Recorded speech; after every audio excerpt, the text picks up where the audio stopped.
Allah is my heart's speech, your mercy is what I beseech. Keep in my heart your remembrance, and in your deen allow me to advance. Help me in my quest, permit me to pass the ultimate test. Help me in my quest, permit me to pass the ultimate test. السلام عليكم ورحمة الله وبركاته. بسم الله الرحمن الرحيم. الحمد لله والصلاة والسلام على نبيه ومصطفاه وبعد. My dear brothers and sisters, welcome to another live edition of our program Ask Huda, and our phone numbers beginning with area code are 002 then 0238555132, and the other number is same area code then 010054693323. MashaAllah, we're trying to go live on my page as well, and meanwhile we have many questions from the previous episodes and the questions which I received on the page. The first question is from At-Tayyib, who says, if somebody is fasting, making up the missed days of Ramadan due to the menses, and then she happened to eat by mistake out of forgetfulness, so when she remembered that, she assumed that since I already ate, that means my fasting is void. So she continued eating a little bit more, and then she stopped. Is her fasting still valid? No, her fasting is not valid. If a person ate not just a bite or two, but a whole meal out of forgetfulness, then their fasting is valid. If they happen to remember while in the middle of eating or drinking, if the bite of food is in their mouth, the sip of water is in their mouth, and they remember, they gotta spit it out. They do not induce vomiting. They do not have to vomit what they have consumed. But if there is food in your mouth, you spit it out. If there is drink in your mouth, you spit it out. Because whatever you swallowed out of forgetfulness, you're pardoned, and you're not blameworthy for it, and your fasting is still valid. What is the proof to that? The Prophet ﷺ has said, whoever eats or drinks out of forgetfulness while fasting, and this is even Ramadan, فَإِنَّمَا أَطْعَمَهُ اللَّهُ وَسَقَاهُ. It is simply that Allah the Almighty is the one who fed him and he gave him the drink. So this is like Allah is giving him a break. So let him resume fasting. He doesn't have to make up this fasting. Does this apply to voluntary fasting and to the fasting of making up the missed fasting? Yes, it applies to every kind of fasting, because if it was exclusively for Ramadan, the Prophet ﷺ would have explained that to his companions.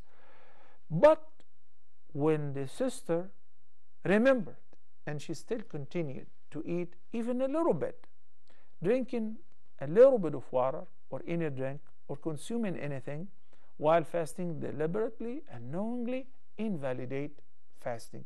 So in this case, you did that deliberately. You said it's a little bit. It doesn't matter. The amount does not really matter. You just have to make up the day, because it was a day of qada. If a person does that deliberately, Ramadan, it's such a major sin. But while making up the missed fasting, what you owe is just to make up that day. Gipsar Kapandu. Gipsar says in his or her question, Allah knows, I have listened to the Jumu'ah khutbah on Friday, and the Imam read a hadith that is said, a man will be from Ethiopia during the last days. He will destroy Al-Masjid Al-Haram. Al-Iyadhu Billah. Please, I want to know the authenticity of the hadith. In the sound hadith, which is narrated by Sa'id ibn al-Musayyib from Abu Huraira radiyallahu anh, from the Prophet sallallahu alaihi wasallam, said, يخرب الكعبة ذو السويقتين من الحبشة. يخرب الكعبة ذو السويقتين من الحبشة. And the hadith is a sound hadith. This particular text is collected by the great Imams Bukhari and Muslim. And there are many ahadith collected by Imam Ahmad and others in his Musnad and other collections of ahadith. So collectively, these ahadith are sound. And the person who will destroy the Kaaba brick by brick will be somebody whom the Prophet ﷺ said, Usayla, like bald-headed, dark skin, and he will be from Abyssinia or Al-Habasha, as the Prophet ﷺ said. I know some people asked about the authenticity of the hadith. The brother said that he heard that in Khutbatul Jumu'ah, so he wanted to verify the authenticity of hadith. It's a sound hadith. And how would this happen while Allah the Almighty said, أَوَلَمْ يَرَوْا أَنَّا جَعَلْنَا حَرَمًا آمِنًا وَيُتَخَطَّفُ النَّاسُ مِنْ حَوْلِهِمْ. So Allah the Almighty made Mecca a sanctuary. And we all know the story which took place on the year on which Prophet Muhammad was born, the elephant. And there is a beautiful surah in the Quran that narrates to us the story of the elephant. أَلَمْ تَرَ كَيْفَ فَعَلَ رَبُّكَ بِأَصْحَابِ الْفِيلِ. Again, when Abraha al-Habashi led an army in order to destroy the Kaaba from Abyssinia again. And what happened is Allah the Almighty destroyed their entire army before they were able to reach the Kaaba. So how come that Allah the Almighty will not do that? This had happened even before Prophet Muhammad was born. He was born on the year after this event, before he was appointed with the prophethood, of course. So why would Allah the Almighty allow this to happen? It will happen by the end of time. There is another hadith collected by Imam Muslim. لا تقوم الساعة. The day of judgment will not be established, and a single person on earth who says Allah, Allah. People would not even know what is Allah and what it means, and they would not mention that. لا تقوم الساعة إلا على شرار الخلق. When the day of judgment will take place, those who will be living at that time will be the worst kind of people. Will be the worst kind of people. Which means when this happens, when the suwayqatayn, and the word suwayqatayn, the dual of suwayqa, which means a very skinny legs, squatty legs. Okay, so that is his description, as the Prophet ﷺ said. That will happen by the end of time. Soon after that, the major events of the Day of Judgment or the major signs will take place one after another, and the Day of Judgment will be established.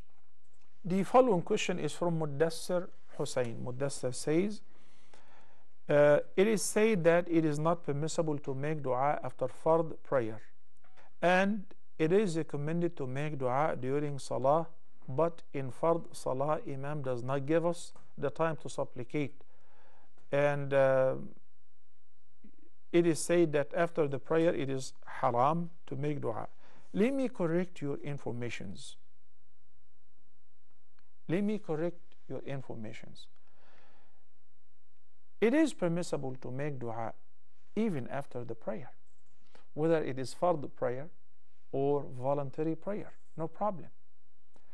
Nobody tells you that no, you cannot make dua after the prayer, but perhaps the manner is what is restricted, because the companions of the Prophet ﷺ had prayed behind him for years and years and years, at least 10 years after the migration.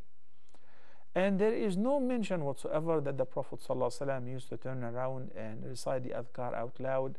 Then he would make dua and the companions would say Ameen. Yes, that is mentioned in witr prayer, in the qunut. That is mentioned in the Friday prayer after the sermon. The Imam makes dua and they say Ameen. Okay.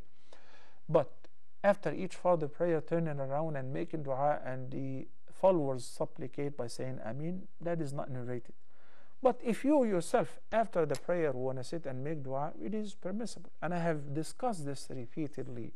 Okay, but do not do it on a regular basis. The best time to make dua is in the salah, whether in sujood or after reciting tashahhud and before making taslim. When you say that the Imam doesn't give you a chance, that's why we have voluntary prayers in the sunnah before or after. You can prolong your sujood as much as you want. You can prolong your sitting after the tashahhud and make dua as much as you want. Okay? Barakallahu feekum.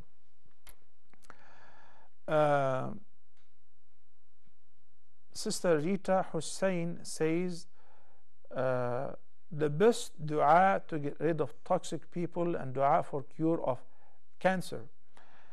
Well, we don't have what is called a specific dua for a specific disease to be mentioned by the name, but you can phrase your own dua. So if somebody is having a headache, the person says, As'alullah al-Azim, Rabb al-Arsh al-Azim, an yashfiyani.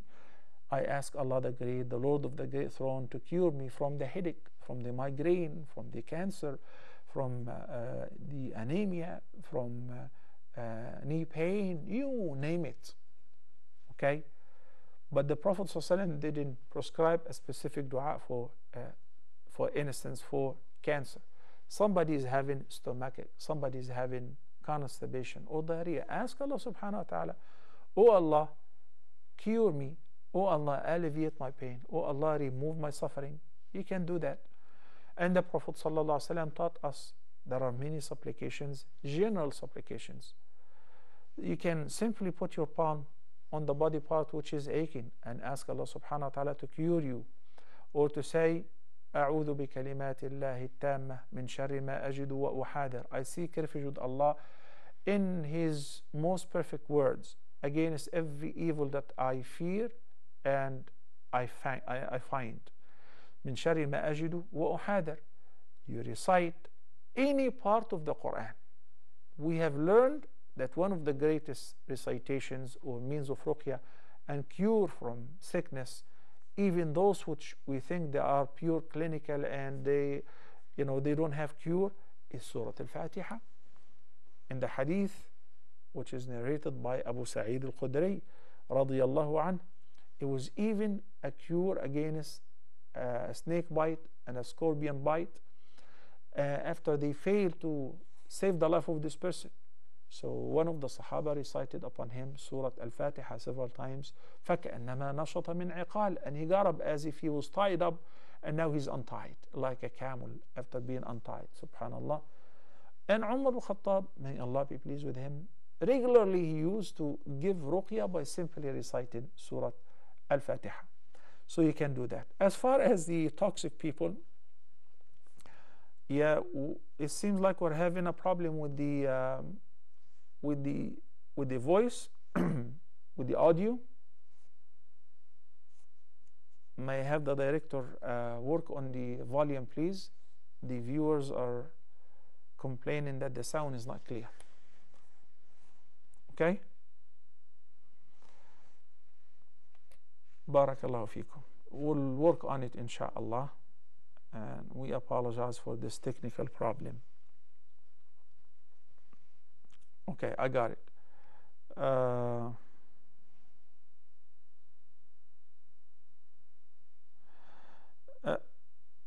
Rizwan is asking, can my sister-in-law teach Quran to a small boy? Her mother is requesting my sister-in-law to teach him Quran as she herself don't exactly know how to read Quran with proper makharij. So how can she help the boy? Okay, I guess I got your question. فاقد الشيء لا يعطيه لغيره. When you go and you ask somebody to give you a loan and you know that he himself is in debt or he is broke, that doesn't make any sense, because they are in need as much as you or even more. So why do you bother and ask them? Somebody who doesn't know how to read Quran, ask him to teach the children how to read Quran. It doesn't make any sense. And especially the youngsters, those who should teach the youngsters are the most qualified. Why? Because they engrave in their mind this beautiful portrait, and whatever you carve in their mind, it lasts with them until they grow up. They may forget a lot of things, but not this, the things which you have learned when they were very young. So the pronunciation of the letters, any language, you gotta hear it from a native person. We don't have a native person, at least somebody who knows how to recite the Quran properly. I have figured from the program of correct recitations, when somebody reads and he's from this part of the world, I can tell that his teacher was this or that. Why? Because he or she have been influenced by their teachers. They even make the same errors. So they were taught wrong and they make the same errors. and it becomes harder to correct them than if from the beginning a person who is correct have taught them the proper way. So إنما العلم بالتعلم. To be a teacher and to teach Quran, you first have to learn how to read Quran.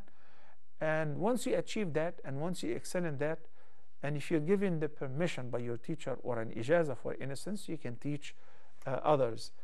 I would rather learn online from a person who is proficient in Arabic and in Quran than sitting with somebody whom he or she don't even know how to read. It becomes very problematic, and they inherit, the students, the same mistakes. Not because we don't have a physics teacher who say to the geography or the math teacher, can you fill in please?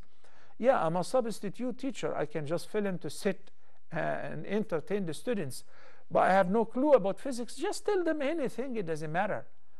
No, I don't know physics. I don't know tajweed. I don't know ahkam. I don't know tafsir. Do not suggest. If you don't know, say I don't know, and have somebody else teach them.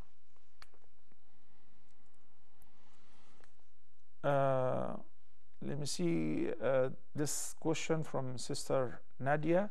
She says, if blood relations like own brother or sister becomes and stay negative so much that it starts affecting one's health, can the person stay away from them? But Allah emphasizes a strong relationship. You mean negative that, passive, they do not treat you the same kind of treatment, they don't want to do anything with you, they want to sever their relations with you, right?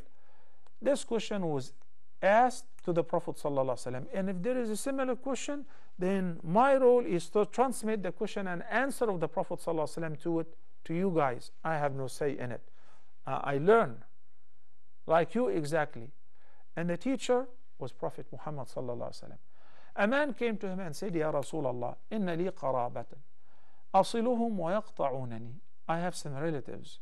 I do my best to uphold their ties and be good to them. Wa yaqta'unani. Yet they sever their relations with me. They don't want to talk to me. They don't want anything to do with me.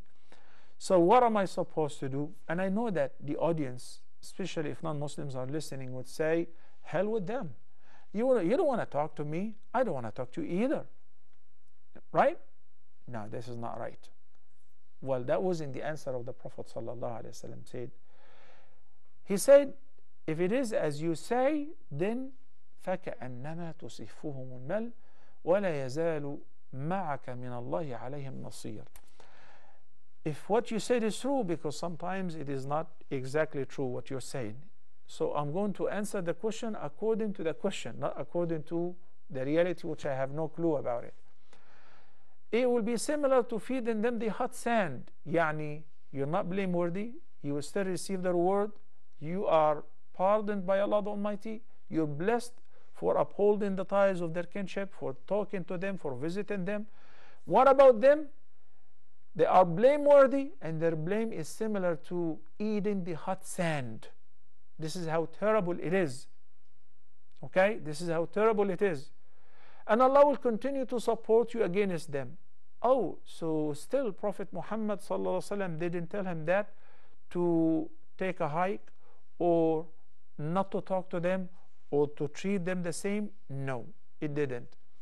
Then in Surah Fussilat, Allah the Almighty tells us even furthermore, what shall we do in circumstances like that? Like if you have a colleague at work, a classmate, a friend, a neighbor, somebody who is really terrible. You're being, kind to them, but they're terrible to you. The ayah says, ادفع بالتي هي أحسن السيئة فإذا الذي بينك وبينه عداوة كأنه ولي حميم. In most cases, when somebody is very rude to you and you're always nice to them, at one point, at some time, they will realize that they were wrong. They were all wrong. And you're really nice. And this enmity or hatred will turn into an intimate friendship. كأنه ولي حميم. But not everyone can be patient to bear the suffering for a long time. وما يلقاها إلا الذين صبروا وما يلقاها إلا ذو حظ عظيم. So you'll be very lucky before Allah subhanahu wa ta'ala if you behave like that. Okay. Only answering the questions which I see in front of me to the best of my ability. May Allah subhanahu wa ta'ala make it easy for us and accept from all of us. Rani Romi is asking, can wife give money or anything without husband's knowledge if both husband and wife work and earn money? Well, number one, if it is her money and it is her position, she can give the money to whomever as long as it is halal, and she can buy whatever as long as it is halal. That is her position. Islam respects the ownership and the position, the personal property position.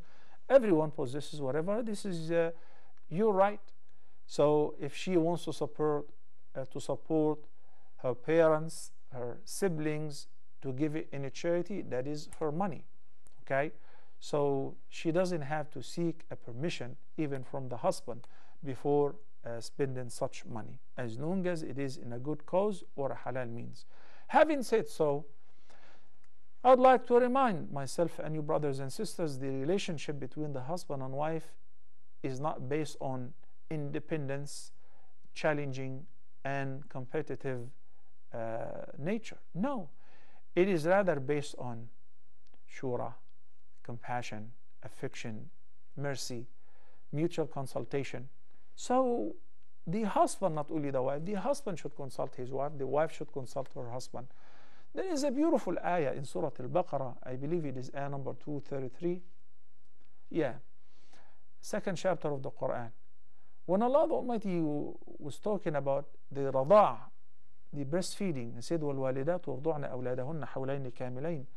And in this ayah, Allah the Almighty says, فَإِنْ أَرَادَ فِصَالًا عَنْ تَرَاضٍ مِّنْهُمَا وَتَشَاوُرٍ فَلَا جُنَاحَ عَلَيْهِمَا.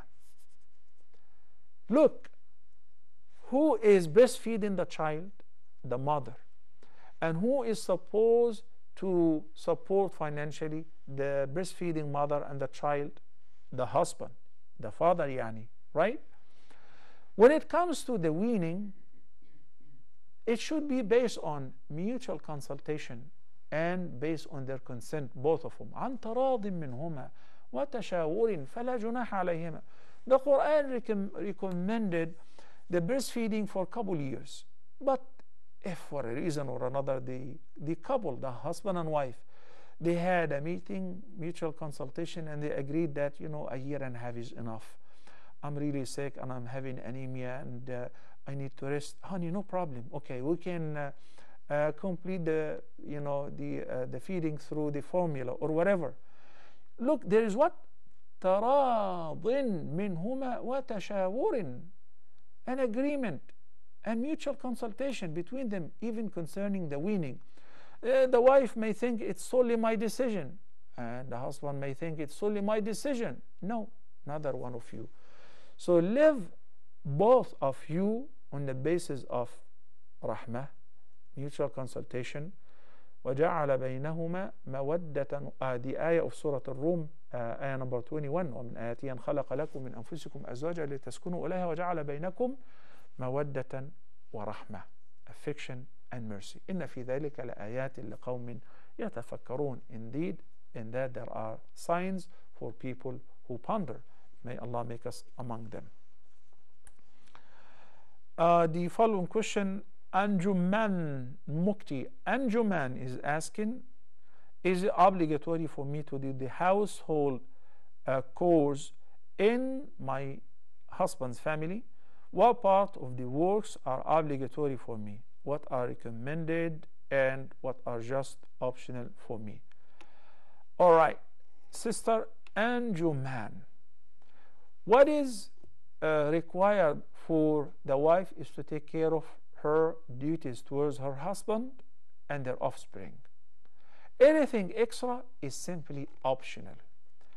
The answer I gave earlier is in case that the husband has restricted resources, restrained, limited resources, so he cannot afford to bring you a maid, cannot afford to bring you a driver. But if the husband can afford to bring you a maid, then he should. Okay? So you take care of the education, you take care of upbringing the children, and so on. We don't, and we don't have the means. We live in hand to mouth. So he leaves early morning to earn his living and to provide for the family. And what are you doing at home? Well, you're going to be helping, raising the kids, doing the laundry, cooking, taking care of other things. But his mom is living with us. And this is where it gets very problematic to many people.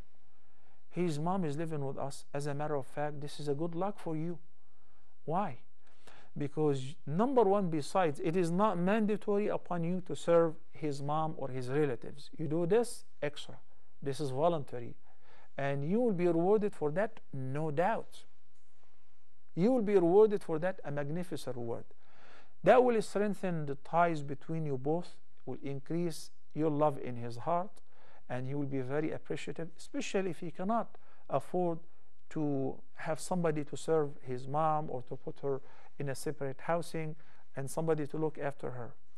This is number one as far as affordability. Number two, whatever you do in order to help people, it will be a credit for you that you will utilize it at one day. It's like a retirement plan. I mean, the day will come, you will grow up, and all your kids will get married. And maybe you will become single. The partner is dead, or both of you are senile, both of you are sick and need some medical attention. Who's going to look after you? Each one of your children is married, and his or her spouse says, none of my business. Let's put them in a nursing home. No, it's an honor. When you see your husband is taking care of his mother, when you see your husband is taking care of his parents, this is a sign that you have a jewel, you have a very noble man. And this is a sign that, inshallah, if you grow old, maybe you will not need anybody's help, but in case that you need, you will find all your children competing over who's going to serve you. Why? Because they were brought up this way.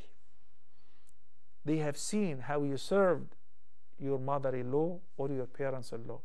Above all, do not forget, there is indeed a magnificent reward for every glass of water you serve her or them, for every meal. Anyway, you're cooking for the whole family. It won't harm to make an extra plate.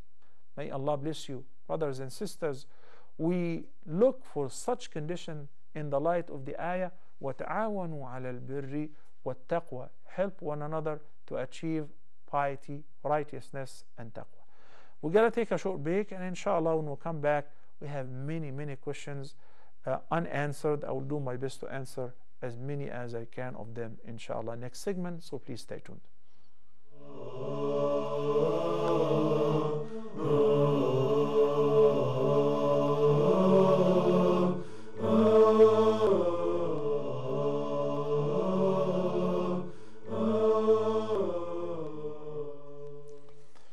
Assalamu alaikum wa rahmatullahi wa barakatuh, and welcome back. Let me remind you with our phone numbers: area code 002, then 023855 132, and the other number is same area code, then 010054699323. Also, we're having live streaming on my page, Salah Official. That's my Facebook page. Let me read some of the questions I received during this episode. We have a request from Ammara.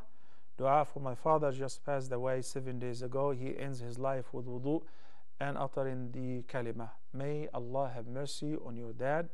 May Allah bless him and admit him to paradise. May Allah make his grave a garden of heaven. Ameen. Ameen.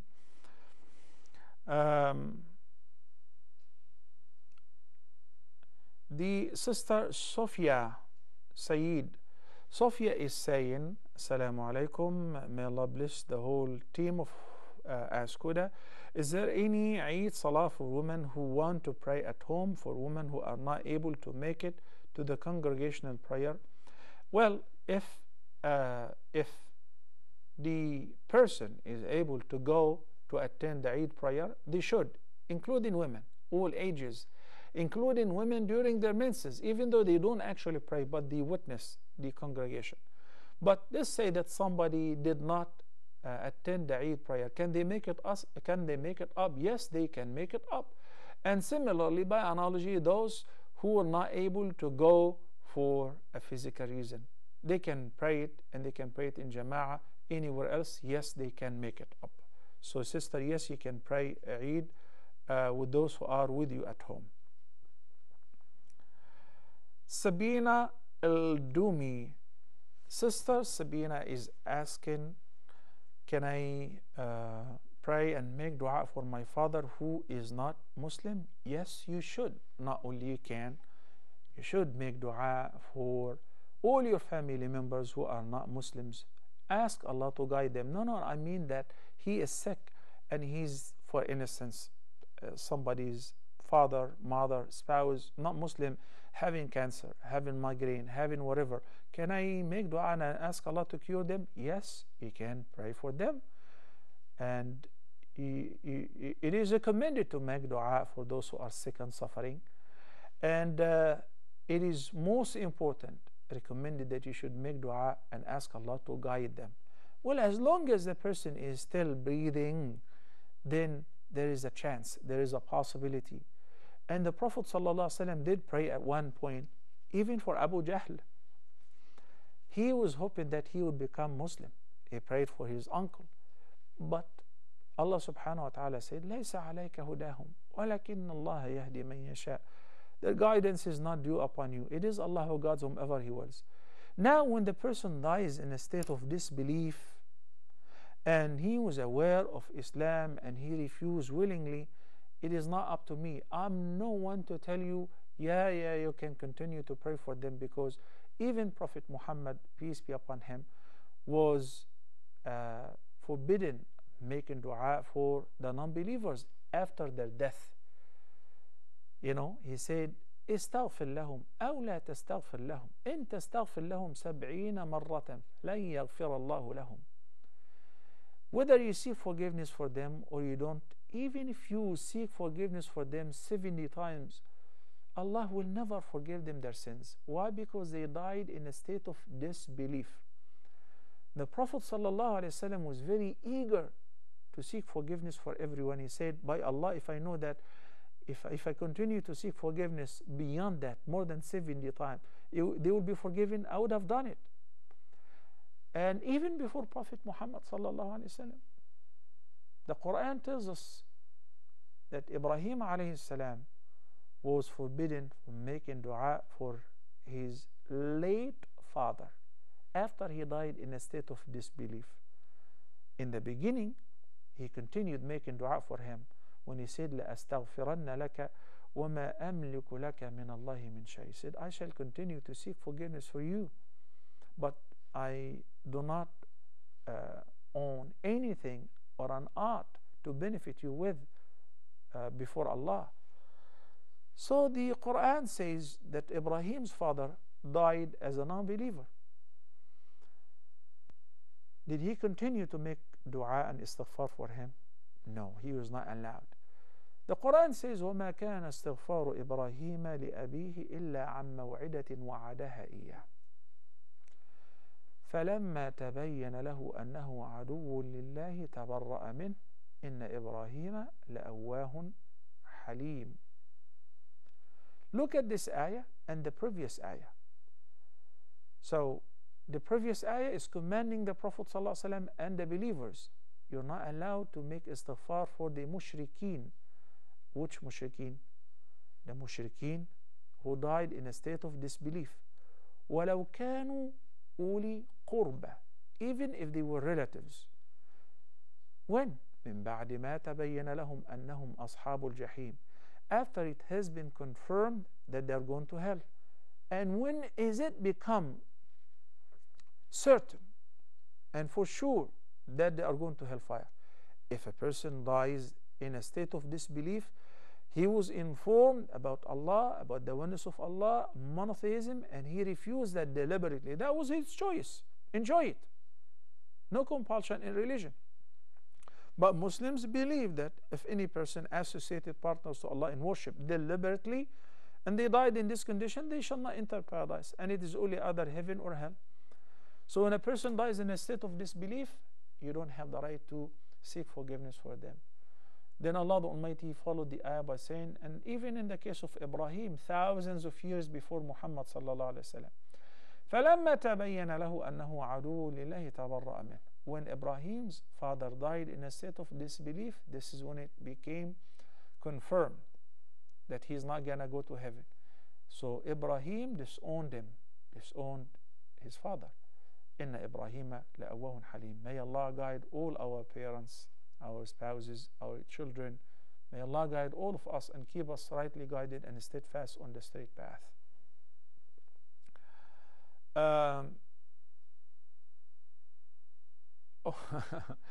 Fazalur Rahman.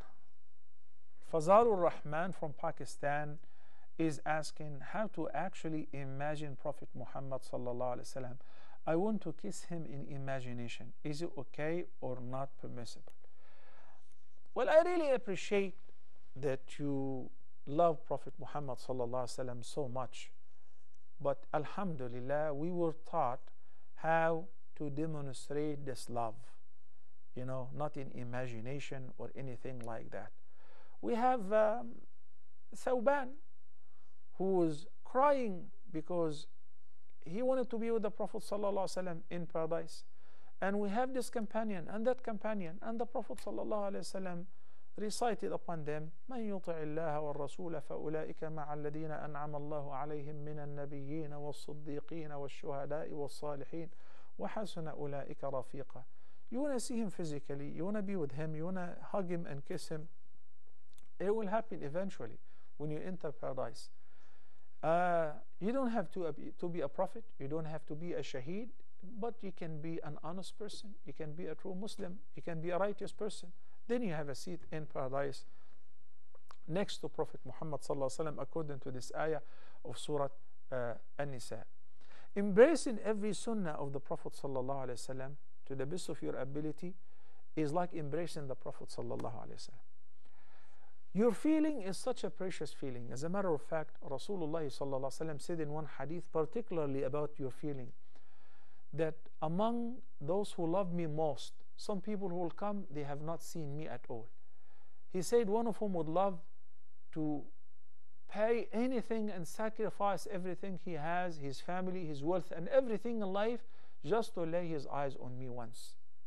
So yes, there are some believers who love Prophet Muhammad sallallahu alaihi wasallam so much that they want to embrace him physically, they want to see him, but not in imagination. This is as far as the answer to your question. Now, and is it possible to imagine Prophet Muhammad sallallahu alaihi wasallam? Sometimes, I wish I can see him in a dream, but I'm not too lucky to see him in a dream. Is it possible to imagine him? Yes, it is possible. And how can I imagine him?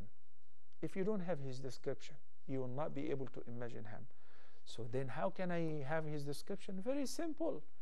The Sahaba described the Prophet ﷺ as if you could visualize him. There is a beautiful book compiled and put together by Al-Imam al-Tirmidhi, may Allah have mercy on him. It's called The Prophetic Traits, or Al-Shama'il al-Muhammadiyya.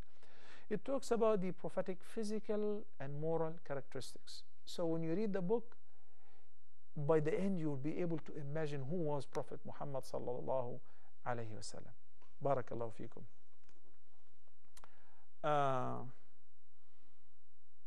Bailian Ganwan is asking, I just want to ask, if I pray, for example, Maghrib, then and I memorize the last pages of the Quran, Surah An-Nas, then the second rak'ah I recite Al-Falaq, is it acceptable? Jazakallahu khairan. Before I answer this question, my dear respected viewers, it would help us a great deal to understand how much we cover worldwide if you can tell me your location, where you're watching us from. Spain, the United States, China, Russia, okay, Nigeria. So if you can assist us by mentioning on the page, obviously, where you're watching us from, it will be very helpful, inshallah. Barakallahu feekum. What you're talking about is the order in reciting the surahs in the Quran.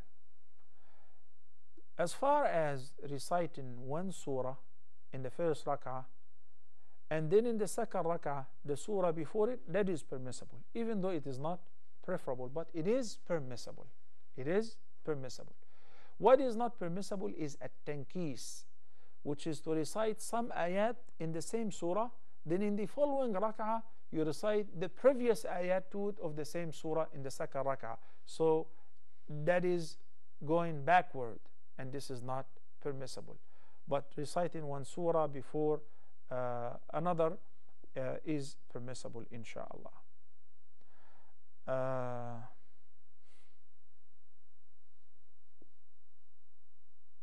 Let me see some of the questions. Bismillahir Rahmanir Rahim. Kanwal Nayar is asking, I have a question regarding to covering the head. Why it is important only to cover head for women and leave the other body parts without care? Well, this is what you're thinking, sister. But the reality is that Allah subhanahu wa ta'ala did not command only covering the head and showing your shins, or covering the head and wearing short blouses and showing your belly button, or wearing short sleeves. No. The Quran says, يا أيها النبي قل لأزواجك وبناتك ونساء المؤمنين يدنين عليهن من جلابيبهن ذلك أدنى أن يعرفن فلا يؤذين. Ayah number 59, chapter number 33, Surah Al-Ahzab. So when you read the ayah and you read the meaning of the ayah, that the Prophet was commanded to convey the following command to his wives, daughters, and all the Muslim women. So it is not exclusively for the Prophet's family. وَنِسَاءِ الْمُؤْمِنِينَ يُدْنِينَ عَلَيْهِنَّ مِنْ جَلَابِيبِهِنَّ. When you go to the market and you buy a jilbab for women, it is something that you wear like what you wear in the prayer, is dal, from head to toe. Yes, some of those jilbabs, they show the face, okay? And this is the part where there is a difference of opinion. But as far as the arms, the legs, you know, the bosom, the v-neck, the hair, there is absolutely a general consensus. All of that must be covered for women, and this is what is called hijab. Sadaf Ahmad, Assalamu alaikum, Sheikh. If someone listens to Surah Al-Mulk before going to sleep, will he receive the same reward as one who recites the surah?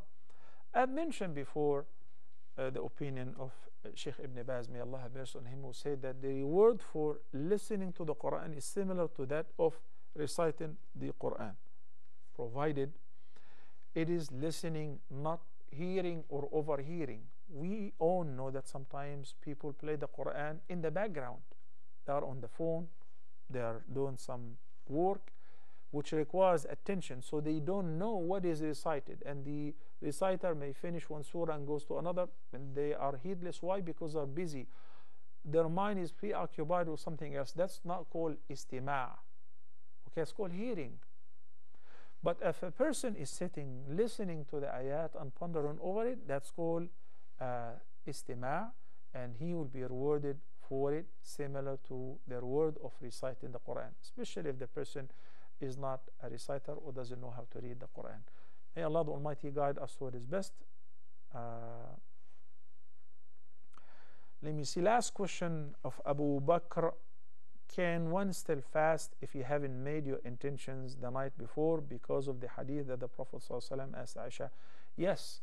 For the voluntary fasting, if you wake up and you have not done anything which normally violates fasting, and you decided whether there is food or not, you decided, I'm going to fast today, it is permissible, and the reward will count from the moment you started fasting. Brothers and sisters, until next episode, I leave you all in the care of Allah. أقول قولي هذا وأستغفر الله لي ولكم وصلى الله على سيدنا محمد وعلى آله وصحبه وسلم والسلام عليكم ورحمة الله وبركاته. Allah is my heart's speech, your mercy is what I beseech. Keep in my heart your endurance advance. Help me in my quest, permit me to pass the ultimate